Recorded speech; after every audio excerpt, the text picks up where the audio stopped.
নমস্কার বন্ধুরা, একটি নতুন রেসিপি ব্লগে আপনাদের স্বাগত জানাই।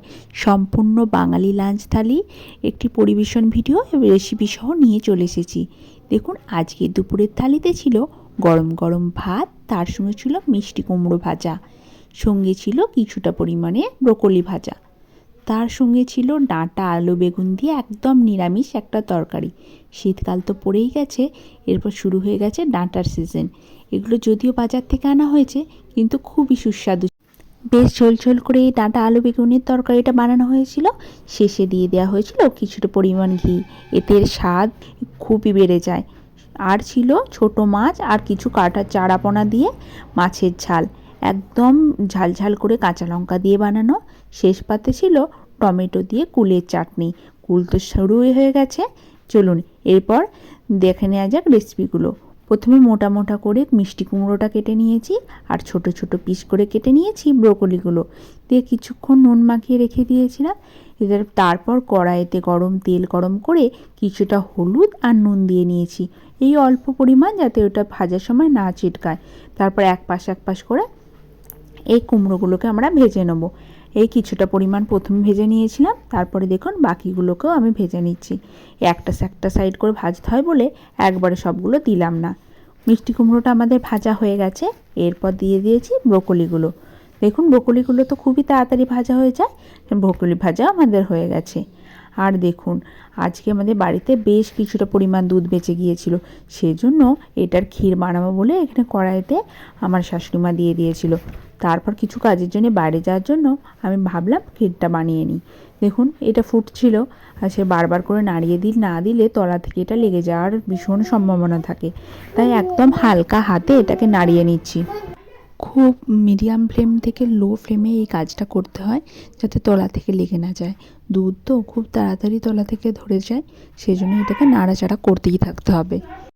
প্রায় আধ ঘন্টা থেকে 40 মিনিট ভালোভাবে ফোটানোর পর দুধটা এই পরিমাণ মরেছে, বেশ ভালোই ঘন হয়ে গেছে। কিন্তু প্রায় এখনও 15-20 মিনিট এটা ভালোভাবে ফোটাতে হবে, নাহলে এটা ক্ষীর করা যাবে না। আর দেখুন, তলাটা যাতে লেগে না যায় তাই ভালোভাবে আমি নাড়িয়ে নিচ্ছি, আর নিচে থেকে যাতে না লেগে যায় ভালো করে ছাড়িয়েও নিলাম। দেখুন, বেশ ভালোভাবে ফুটে উঠেছে, অনেকটা মরেও গেছে। এটাকে বেশ একদম চাপা ভরা বানাবো না, খানিকটা রাইব্রেড মতো ক্ষীরের মতো বানাবো। সেই জন্য দেখুন, এই পর্যায়ে এসে এরপর কিছুটা পরিমাণ আমাদেরকে চিনি দিয়ে তারপর আরও ভালোভাবে কিছুক্ষণ নাড়িয়ে নিতে হবে। দেখুন কতটা ঘন হয়ে গেছে, তো দেখে বুঝতেই পারছেন। এরপর আমরা অ্যাড করে দেবো চিনি। বেশি পরিমাণ চিনি দেবো না, বেশি চিনি দিলে খাওয়ার স্বাদটা বেশি অতটা ভালো লাগে না। ওই 3 থেকে 4 টেবিল চামচ চিনি আমি এর মধ্যে মিক্স করে দেবো। দেখুন ফুটে উঠেছে বেশ ভালোভাবে, ফ্লেমটা আমি এখন বাড়িয়ে দিয়েছি, তাহলে চিনিটা গলতে সুবিধা হবে। এখন অ্যাড করে দিচ্ছি এই প্রায় 3 থেকে 4 টেবিল চামচ চিনি। এরপর নেড়ে চেড়ে ভালো করে চিনিটা গলিয়ে নিয়ে আর ওই মিনিট 5-এর জন্য ফুটিয়ে নিলে ক্ষীরটা রেডি হয়ে যাবে। দেখুন, চিনিটাকে আমি নাড়িয়ে নিচ্ছি যাতে তাড়াতাড়ি গলে যায়। এরপর এটা রেডি হয়ে গেছে। আর রাতে আজকে বানানো হয়েছিল চিকেন কষা, আলু দিয়ে একদম গ্রেভি টাইপের চিকেন কষা। ভাবলাম আপনাদের সঙ্গেও একবার শেয়ার করে নিই, আশা করি আপনাদের ভালো লাগবে। এই শীতকালের দিনে রাতে এই গরম গরম চিকেন কষা, রুটি, এগুলো খেতে তো খুবই ভালো লাগে। আর দেখুন, এটা ছিল কালকের লাঞ্চ থালি, আপনাদের সঙ্গে শেয়ার করে নিচ্ছি। কালকের দুপুরে লাঞ্চ থালিতে ছিল গরম ভাত, তার সঙ্গে ছিল সজনে ফুল আর মটরশুঁটি দিয়ে একটা ঝাল। এই ঝালটা শীতকালে দিকে খুবই ভালো লাগে, যেহেতু শীতকালে সজনে ফুল হতে শুরু হয়ে গেছে, তাই এই রেসিপি আপনি বারবার দেখতে পারবেন আমার থালিতে। কারণ আমাদের বাড়িতে কাছে সজনে ফুল আমরা প্রায় পেরে বানিয়ে খাই। তার সঙ্গে ছিল মটরশুঁটি দিয়ে বাঁধাকপি নিরামিষ তরকারি। এই বাঁধাকপি নিরামিষ তরকারিটা শীতকালের দিনে দেখবেন গরম গরম খেতে খুবই সুস্বাদু লাগে, কিন্তু ঠান্ডা হয়ে গেলে এর তেমন স্বাদ আর থাকে না।